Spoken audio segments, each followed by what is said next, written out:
Vamos a ver cómo le hincamos el diente al tema Argentina. Hemos un poco modificado la habitual preparación del programa porque queríamos tener como un tiempito con calma para hablar de Argentina. Le voy a pedir a todas, todos, al equipo que tengo acá, que me ayuden para ver si somos capaces de, bueno, ponerle un poco de, a ver cómo decirlo, de calma, de equilibrio y sobre todo de mirar algunos matices que yo creo que no se han visto en el fragor de la batalla, en el fragor del terremoto.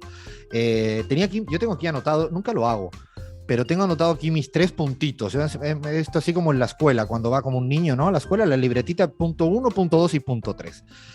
Primero voy a decir que esta semana... evidentemente había más de un medio de comunicación que me habían llamado y le agradecemos a todas y a todos que quieran escuchar nuestra opinión. Y digo nuestra porque aunque me llamaban a mí, pero creo que también lo hacían por un grupo, por un colectivo que es el llamado CELAG, ¿no? En la Argentina. Y la verdad que de manera educada, respetuosa, a todas les decía, no, mejor que no. No era por soberbia, ni por no ganas de hablar, que a nosotros no nos faltan ganas de hablar, por los codos tenemos siempre ganas de hablar. Pero sí queríamos dejarlo para... esta vez en nuestro espacio, nuestra casita, nuestro chiringuito, nuestra travesura radial llamada La Pizarra, acá en AM750 en la Argentina, en Radio Pichincha Universal, en el Ecuador, en Patria Nueva en Bolivia, en La Última Hora en España. Quería que fuera acá porque quería hacerlo sosegado y sosegada con el equipo y hacerlo con un poco de calma, ¿no? No que te dejaran 5 minutos a hablar y que te cortaran o que te repreguntaran por cualquier cuestión frívola. ¿Pero te cae mejor Alberto o Cristina? No, pero no tenía ganas de verdad de esto, ya ha habido bastante. Si tuviera que hacer algo de broma para empezar un poco a rebajar la tensión, yo me atrevo a decir que hay 2 cosas que serían casi de un tweet a modo de El Mundo Today, Barcelona, ¿no? ¿Quiénes son? El Jueves. Una es que hay 2 cosas buenas de la elección esta. Una es que el frente parece que no se fracturó por Massa. Digo esto porque todo el mundo hablaba de la ruptura viene por Massa, la ruptura viene por Massa. No, aquí se armó el quilombo desde otra perspectiva. Y esto casi me hace reír porque qué malos somos todas y todos los analistas, ¿no? Cuando intentábamos anticipar qué iba a ocurrir, qué no iba a ocurrir. Pero lo segundo, para mí más divertido, es que por primera vez he visto debates de verdad al interior de los medios conservadores y al interior de los medios progresistas. O sea, yo ponía TN en la Argentina y se peleaban los albertistas y los kirchneristas opositores, una cosa única, ¿no? Era una cosa divertidísima. Pero C5N que lo ponía, y por primera vez el viernes me reenganché a un debate el jueves diciendo, pero qué buen debate está viendo en C5N. Qué bienvenido que todo lo que ha pasado esta semana, por mirarlo con un ojo de broma y con cierta perspectiva también, ha habido así como se abrió el debate. A mí no me parece que el debate sea un tema malo. Y decía exagerado, y ahora sí le voy a ir pidiendo opinión al resto de compas, porque la verdad que, no sé, yo tengo aquí a Gaby Montaño, exministra de Salud de Bolivia, expresidenta de la Asamblea de Bolivia, se va con el avión con Evo Morales porque le van a bombardear, la van a matar a ella, Evo, se va, y no me puede dejar por mentirosa Gaby, porque 14 días después, yo fui a México, nos vimos en México, vimos a Evo, y Evo ya decía que en un mes estaba de vuelta. Imagínense comparar una pérdida de unas PASO y un golpe de Estado que te van a matar, ¿no? Y Evo Morales decía, yo ya vuelvo, en Navidades estoy de vuelta a Bolivia. Decía, ay, Evo, por favor, ¿cómo? No, Gaby, no me puedes dejar por mentiroso que he visto desde Bolivia un poquito de exageración, sin entrar todavía en los temas. ¿No te pareció un poco exagerado absolutamente todo? Sí. Sí, pero también es algo a lo que nos tiene acostumbrados la prensa argentina, a todo el resto del mundo también. Es decir, en todas partes existe la fake news, etcétera, pero el nivel de teatralidad hay que reconocérselo grandemente a la prensa argentina. ¿Lean? No se te escucha. Dime. Esta vez, y no me quiero poner el abogado del diablo, pero quizás sí, esta vez la teatralidad no vino tanto por la prensa argentina, sino más por la dirigencia argentina. Yo ya sabía que esto, Gaby, intentar decirle a un argentino, una argentina que son exagerados o exageradas, era como jugar al frontón para empezar, pero lo voy a seguir intentando. No, entonces yo creo que Gaby acaba de inaugurar una nueva categoría que se llama las exageradas news. estaban los fake news y ahora tenemos las exageradas news, que yo creo que nos va a venir bien para lo que vamos. A ver, tenía 3 puntos y quiero tocar el primero, probablemente el menos importante, pero como me toca también en primera persona, mañana yo saco un artículo en el diario.ar sobre las encuestas. Creo que el título era entre la defensa y la crítica de las encuestas.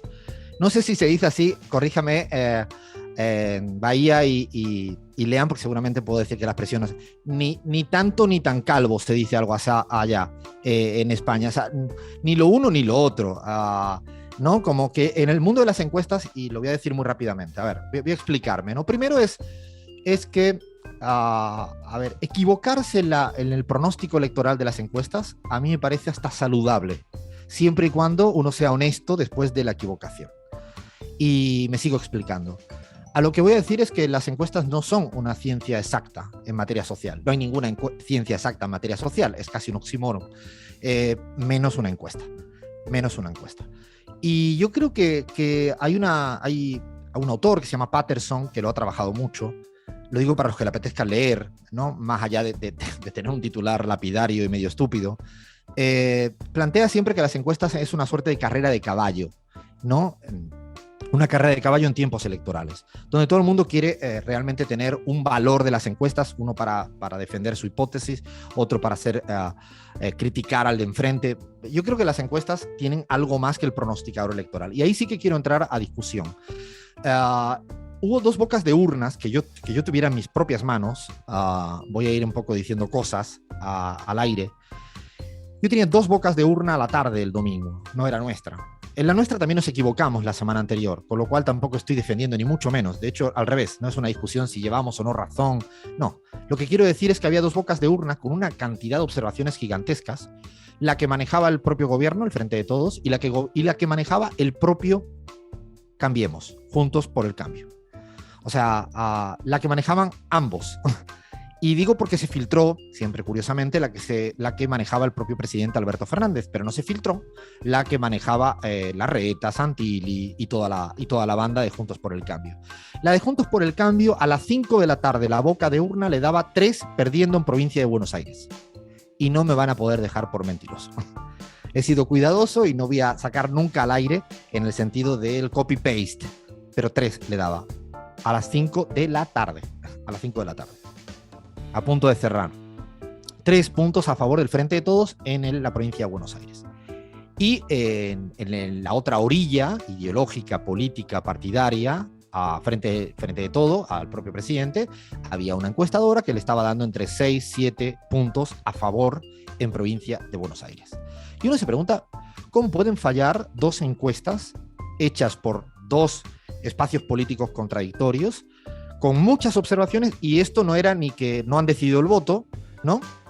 Porque se echan boca de urna.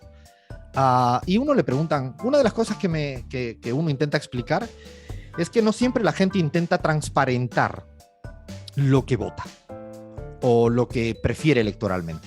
Yo creo que esta es una etapa para analizar, en serio, otro día lo haremos y abriremos este debate, el tema de transparentar. Aquí hay algún papá y mamá. ¿No creen que alguna vez un niño o una niña le ha hecho una mentira al papá o a la mamá a la vuelta del cole o cuando hizo o generó el quilombo en la casa? ¿No creen? Bueno, yo creo que si de alguna manera toleramos ciertas mentiras piadosas en el día a día, yo creo que tenemos que asumir que la gente hoy en día no quiere transparentar. ¿Por qué no quiere transparentar? Hay múltiples razones. Y una la dice ese autor francés que seguro muchos y muchos conocen, que es Bourdieu, si lo quieren decir así como muy prepotente y soberbio, ¿no? Bourdieu tiene una frase maravillosa, un texto maravilloso sobre las encuestas, que es que cada encuesta es una situación forzada. Es decir, te llega una persona que no conoces de nadie, te para por la calle, te llama por teléfono, te pregunta hasta no sé, el nivel de pies que tienes, el ingreso, no lo conoces de nadie, te hace preguntas que ni siquiera te has formulado, no ha generado ninguna confianza y de repente todo eso te parece que es la Biblia para los creyentes. O sea, todo lo que emana de ese cuestionario prácticamente no lo pones en cuestionamiento. Y esto, Bourdieu lo trabaja muy bien. Incluso a veces te hablan hasta gente que con otro lenguaje, con otros códigos, con otros marcos cognitivos, con un montón de otras cosas. Y creo que hay que repensar esto. Y quiero añadir algo. Nuestra encuesta propia también nos daba 4 o 5 arriba, el Juntos por el Cambio, a una semana antes. Y fijaros, y voy a compartir ahora y abro un momento a Gaby, Bahía, Lean y al resto, a Cris y a Abraham. ¿Qué piensan? Fijaros que teníamos la encuesta provincia de Buenos Aires, pero había una variable que era: usted ha decidido totalmente su voto. O sea, a ver si se entiende, ¿no? Usted ha decidido totalmente su voto. Y había un porcentaje altísimo que nos decía no. O sea, cuando tenía que simular la papeleta tomaba una opción, pero a la vez te decía: no tengo totalmente decidido su voto. Yo recuerdo que cuando conté internamente la encuesta, pues no se podía publicar, aclaré, y no me pueden dejar por mentiroso, ni algunos medios de comunicación, ni algunos dirigentes ni dirigentas políticas. Dije claramente, ¿qué ocurría? Que en la carrera de caballo no importa el matiz, importa el valor de la estimación de la intención de voto. Y siempre repetía, está condicionado a que la gente que me ha dicho que tiene dudas acabe decidiendo lo que sí dice que prefiere, pero no está claro. Y esto era, insisto, el valor era verdaderamente gigantesco. Y esto se lo compartí a todo el mundo, y ahí sí que disculpen que haga una suerte de, hemos hecho mea culpa, pero una suerte de interpelación a ciertos medios de comunicación amigos. Maticen cuando den este tipo de información. Y digo maticen porque el matiz es el que condiciona la estimación. Es fácil, ¿no? O sea, el matiz condiciona la estimación. Y en eso somos claros y evidentes.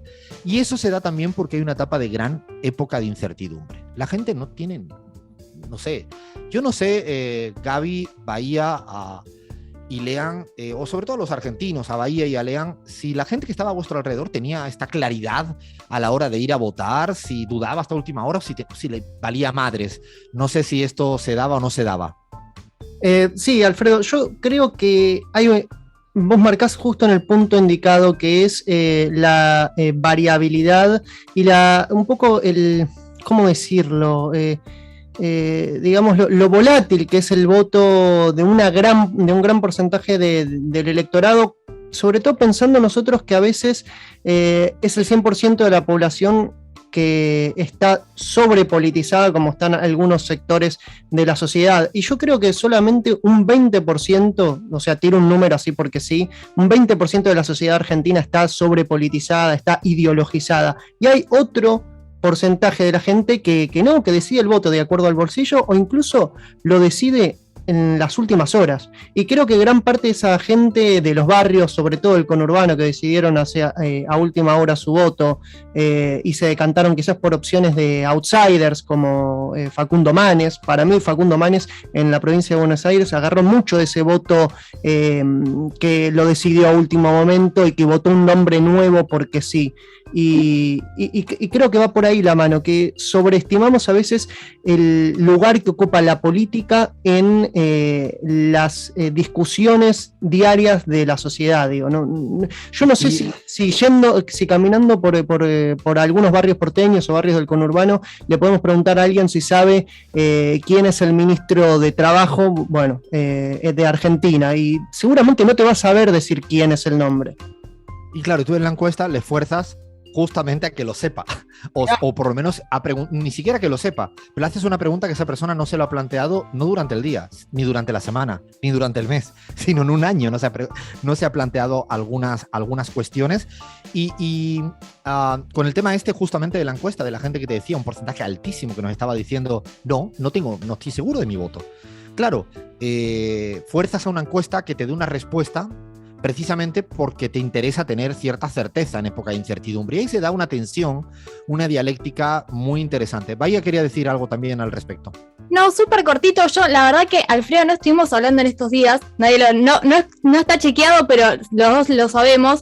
Pero yo estaba pensando justamente en eso, ¿no? El tema de los matices. Y en las encuestas también pasa un poco eso, porque acá, digamos, sobre todo, ya es como tropezarnos 3 veces con la misma piedra. Las bocas de urna, las encuestas, digamos, otra vez, digamos, nos vemos con la misma piedra de encuestas que la verdad que después a favor y en contra, nos pasó en el 2019, nos pasó en el 2015, entonces no sé cuándo va a ser el momento donde podamos leer críticamente y con matices y con análisis esos números que en definitiva son números. Hay un matiz añadido en ese sentido que plantea Bahía, lo dejo abierto, insisto, mañana estará escrito mucho mejor, más detenido, Y es que es un aprendizaje para nosotros y nosotras, en CELAC y en el resto de encuestadoras seguro. Y es que nos fijamos poco en la tasa de rechazo. ¿Qué significa esto? Para decirlo de una manera muy simple. La gente que no te quiere contestar a la encuesta. O sea, la gente que ve a un encuestador y huye. A ver, cualquiera que nos está escuchando sabe de lo que estoy hablando. Porque si algún día le han parado o le han llamado por teléfono y dice, no, ahora no tengo ganas. Sea de lo que sea. ¿Y qué pasa? Que no le atendemos a ese porcentaje que nos rechaza. Y nos quedamos con la gente que nos contesta. Y en base a la gente que nos contesta, hacemos nuestra inferencia. Y un aprendizaje en este momento, y lo digo como mea culpa, que es muy interesante para aprender. Por eso digo que a veces cuando uno comete un error, lo interesante es aprender, es cómo podríamos hacer una relación entre la gente que no rechaza y la gente que al final se abstiene y no va a votar. O sea, ahí hay una correlación. Y es una correlación interesante a estudiar. En esta elección ha habido una participación histórica en negativo. Es la primera vez que está por debajo del 70% de la vuelta a la democracia en la Argentina. Lo he leído poco, pero lo quiero decir a las claras. Y la tasa de rechazo de la mayoría de las encuestas era muy alta. Por lo tanto, había una conexión que las encuestas a veces no se miran. Gaby. Bueno, y además no es un fenómeno aislado en Argentina. En Bolivia, en las últimas elecciones del 2020, el porcentaje de personas que no decían por quién iban a votar era altísimo hasta muy cerca de las elecciones. A pesar de que las encuestadoras hacían sus correcciones, ese porcentaje altísimo definitivamente no le quería decir al encuestador por quién iba a votar, punto. Y en Argentina inclusive ha pasado que las bocas de urna en la que te encuentras con el votante al salir del ejercicio del voto tampoco tuvieron cifras aproximadas, ni siquiera en algunos casos, al resultado final. La gente no le dijo la verdad al encuestador. Fíjate que son dos temas, no le dicen la verdad, y la segunda es que le es extraño y ajeno el encuestador, y tres, es que la gente rechaza y por lo tanto no le damos importancia a lo que se queda por afuera. Ahora, dicho todo lo cual, quien crea que las encuestas no sirven, por lo menos que no toquen en esta puerta. Las encuestas sí sirven, y tanto, para construir, para ver qué le preocupa a la gente, cómo evalúa la política pública, cómo evalúa a la iglesia o a los grandes empresarios, a la gente del campo, qué preocupaciones cotidianas tienen, qué le jode en el barrio, cuáles son las dinámicas societales, qué le preocupa en el día a día. Claro que sirve. Y de hecho, y esta es nuestra hipótesis, nosotros creemos que la gente es más dada a hablar de eso y a decir la verdad en eso. Cuando le hablas de cosas de la burbuja política, hay cuidado. O dice cualquier cosa, o miente, o te esconden. Pero cuando tú le preguntas si la gente está preocupada por el salario, por la inflación, por el endeudamiento familiar, ahí sí. Por lo tanto, cuidado. Y en este sentido, para terminar el punto 1, punto encuestas, yo creo que agarremos las cosas en serio. O sea, no pueden ser pronosticadores seriales. Y si acierta, perfecto. Y lo digo nosotros, que en el 19 yo creo que nos llevamos aplausos exagerados porque acertamos, y ahora sería estúpido decir que no somos buenos porque no acertamos. O sea, a nosotros nos da igual, vamos a seguir trabajando, haciendo encuestas serias. De hecho, lo sabe Gaby porque muchas veces la presentamos a contrapartes y la propia Bahía.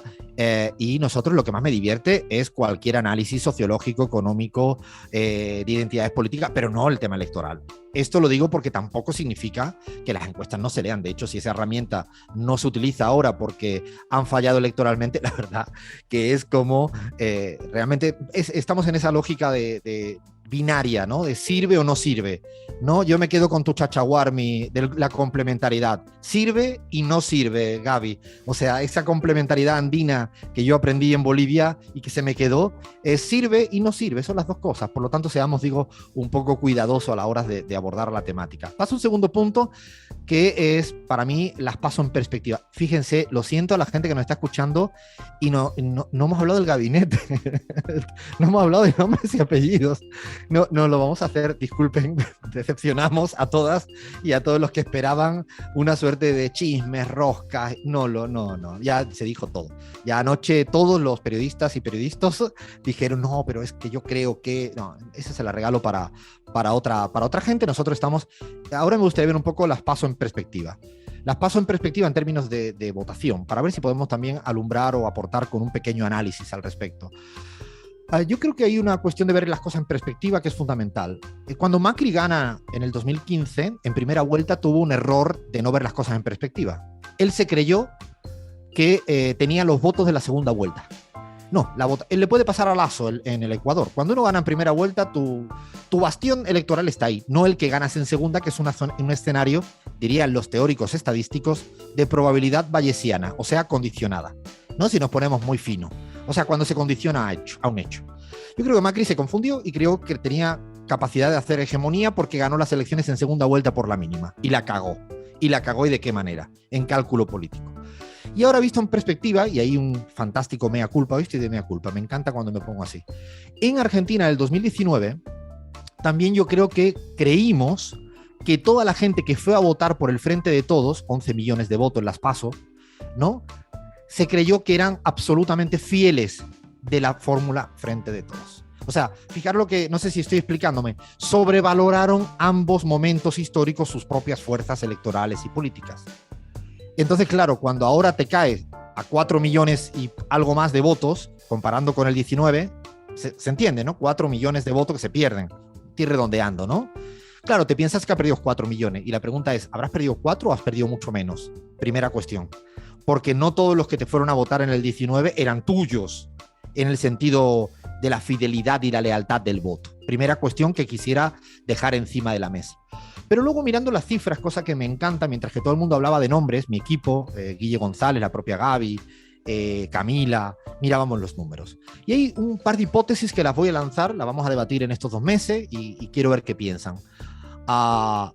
El Frente de Todos pierde casi 4 millones de votos, o 2 millones y medio si lo comparamos con el 2017, a nivel nacional, y tiene una correlación muy fuerte con la abstención.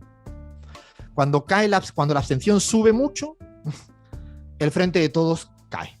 Es como casi perfecta la relación. De alguna manera, la hipótesis es que la mayoría de la gente que se abstuvo son más propensas a votar al Frente de Todos. Y se quedaron en casa, seguramente con mucha razón para quedarse en casa, porque la gestión económica, pues en la cotidianidad no había sido lo satisfactorio que la gente exige. Y está bien que exijan. Por lo tanto, yo ahí no veo ningún problema. Yo digo que ese es el balance que hay que hacer y cómo ahora el Frente de Todos tiene el desafío de ir a buscar la confianza de esta gente desde antes de ayer, desde el lunes, desde el domingo a la noche. Lo curioso es que Juntos por el Cambio hace una buena elección, o sea, el macrismo hace una muy buena elección. Pero fíjense los datos del año 2017, 19 y 21, las 3 últimas elecciones. Es casi estable. O sea, el movimiento es casi de 1 millón más, 1 millón menos entre esas 3 elecciones. No es como el Frente de Todos que oscila entre 4 o 5 millones. A lo que quiero decir, y eso es interesante, la votación del Juntos por el Cambio no tiene relación con la abstención, sino con el voto en blanco. Atentos, atentas. El año en el que hubo más voto en blanco, en el 19, es cuando ellos cayeron más. Y ahora que el voto en blanco se ha reducido, es cuando ellos llegan al mejor valor de su rango posible. Pero tienen una dificultad para ampliar su techo electoral. Oye, ellos son como soldados que 8 o 9 millones van a votar. Entre 8 y 9. En los últimos 6 años. 8 y 9. En cambio, el Frente de Todos es un rango infinitamente más amplio, porque se tienden a abstener cuando no les gusta cómo va la cosa. En cambio, insisto, Juntos por el Cambio, en el peor momento del macrismo, año 2019, o votaron en blanco o votaron con la nariz tapada. Es decir, fueron a votar de una manera u otra. Y hay una relación a estudiar interesante, porque Juntos por el Cambio hace una buena elección, pero tiene una dificultad para ampliar.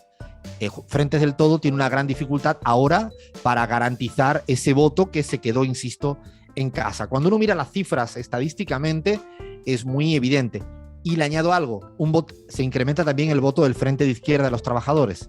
Es decir, hay otro votante que seguramente votó al Frente de Todo en el 19, pero que ahora no se quedó en casa, sino fue a votar a la izquierda.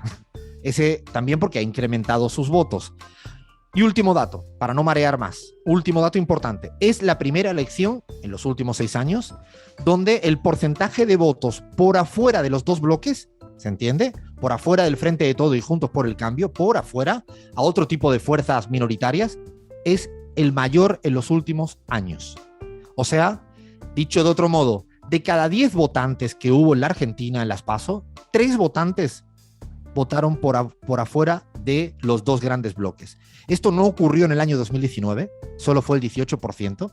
No ocurrió en el 2017, fue el 23%. La gente un poco, creo que lo sostenía por ahí alguien, se fue a votar a otras fuerzas más marginales, más extremas. Es una particularidad de una PASO. Yo creo que esto hay que tenerlo también encima de la mesa cuando uno mira las cifras en perspectiva, que yo creo que es como, por eso digo, me hubiera encantado que esta semana hubiera habido más debates de esto, y ahí sí que quiero provocar. Me hubiera encantado. La verdad que si el ministro, no me conozco los nombres de los ministros ni las ministras, no conozco, la verdad que no los conozco, no. Y no sé si a la gente le importa mucho esto. Me parece más relevante, insisto, ver cómo se movió tectónicamente la Argentina en estas elecciones PASO, que dicho sea de paso, se lo digo a los ecuatorianos, a las bolivianas, a alguna española que nos escuche, que no se ha definido todavía nada legislativamente. O sea, no sé, digo, me ha costado explicarlo mucho esta semana. Gaby, ¿qué querías decir? No, además, decirlo, ¿no? No es lo mismo una elección presidencial que una elección de medio término legislativa, en la que probablemente haya un mensaje de la gente de cosas a corregir, y entonces puede optar por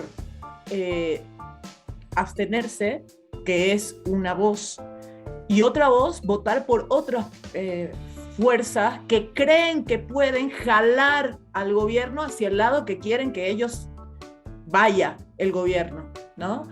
Y yo creo que ese puede ser el fenómeno del frente de izquierda, ¿no? Que ha aumentado votos, tiene posibilidades en 2 provincias de tener representación que antes no tuvieron, han mejorado su votación en la provincia de Buenos Aires, etc. Entonces, sí hay también esos mensajes. Y ahí es donde yo me choco fundamentalmente con lo que, por eso decía Lean, que era demasiado teatro en algunos medios de comunicación. Porque si lo que la gente pretendía era que se cuestione el frente de todos hacia adelante, qué tiene que hacer mejor, pues lo logró. La gente logró eso. Logró mandar el mensaje, y en el frente de todos se notó que lo escucharon. Porque si no lo hubieran escuchado, si hubieran ido a sus casas felices y hubieran seguido su cotidianidad sin hacer nada. Eso hubiera sido una respuesta mucho más difícil para la gente. La gente ha sentido que el remesón que mandó de mensajes se escuchó. Y esta es la democracia, Gaby. Este es el juego democrático cuando te mandan un mensaje. Por eso yo sigo pensando que hay una exageración en vez de empezar a intentar entender. Lean. Alfredo, además, un dato a tener en cuenta: desde 1997 hasta 2021, solamente 2 veces el oficialismo pudo revalidar en las elecciones de medio término. Una en el 2005, con Cristina Fernández de Kirchner de candidata, que le ganó la interna del peronismo a Hilda Chiche-Duhalde, y la otra en 2017, con Mauricio Macri revalidando a nivel nacional, y parecía que era la ola amarilla que venía a tapar todo, y 2 años después terminó saliendo del gobierno. De ahí para mí la insistencia en el término que un día vamos a pedir desde la pizarra hasta la RAE, ¿no? A perspectiveare. Perspectivear. Por favor, perspectiveemos un poquito más, porque creo que, como bien dices, también Lean, hay que poner las cosas en su lugar. Y para ir cerrando, una cosa que no quiero dejar de decirlo, el momento Milei. Tengo una mala noticia, muy mala noticia. ¿Saben que el Frente de Izquierda de los Trabajadores ha sacado más votos que el Espacio Libertario en la Argentina? No, en serio. Cagada, de verdad, es una mala noticia. Es una muy mala noticia. O sea, el Frente de Izquierda, lo tengo aquí anotadito, es 1 millón de votos en toda Argentina. El Espacio Milei 650.000. Y no me digan que solo se presentó en 2 sitios. Se podía haber presentado en todos los sitios que hubiera tenido fuerza. A lo que voy, no estoy restando la importancia al fenómeno Milei, ni mucho menos. Lo que estoy es mesurando el fenómeno Milei. Solo eso. O sea, solo eso es una mala noticia. Digo porque no vi ningún medio de comunicación que dijera el Frente de Izquierdas como tercera gran fuerza política electoral en la Argentina. Todo el mundo habló de Milei, que todavía creo que le faltan 350.000 votos a nivel nacional para acercarse a lo que hoy en día el Frente de Izquierdas tiene. Insisto, estoy un poco de broma, lo saben, chicaneando, como dirían en la Argentina, pero se entiende, ¿no? ¿Lean? Sí, Alfredo, y además hay que tener en cuenta que Milei se enfrenta a una contradicción. Si quiere convertirse en una alternativa de poder, va a tener que sumarse a uno de los dos grandes bloques de poder, que es Juntos por el Cambio. Y sumarse a eso implica que se diluya completamente su legitimidad frente a su propio electorado, porque sería sumarse a la casta. Tienen que elegir qué van a hacer. No queda tiempo, y justamente lo lindo de que no queda tiempo es que no tenemos tiempo para discutir las internas. ¡Ay, qué mala suerte!, ¿no? No, qué mala suerte. No es porque no quisiéramos discutir de las internas, sino porque me parecía mucho más interesante, de verdad, después de todo lo que se ha dicho en la Argentina y afuera, ponerle un poco de otra mirada, otro enfoque, y ya lo del gabinete ya lo sabe todo el mundo. Y a mí, la verdad, disculpen que ahí voy a ir contracorriente y le damos paso a la tanda informativa, a mí cuando se discute de política, incluso aunque sea en este modo, a mí me gusta. A mí me gusta. Creo que viene bien este tipo de discusiones políticas que se ha dado en este momento en la Argentina por la situación que se está dando. Un poquito de menos exageración hubiera sido más bienvenida. Llega la tanda informativa, hay mucho más la pizarra, tenemos una segunda hora, la CELAC, madre mía, las de piñas que ha habido. Bueno, esto se lo contamos en un ratito, seguimos en la pizarra.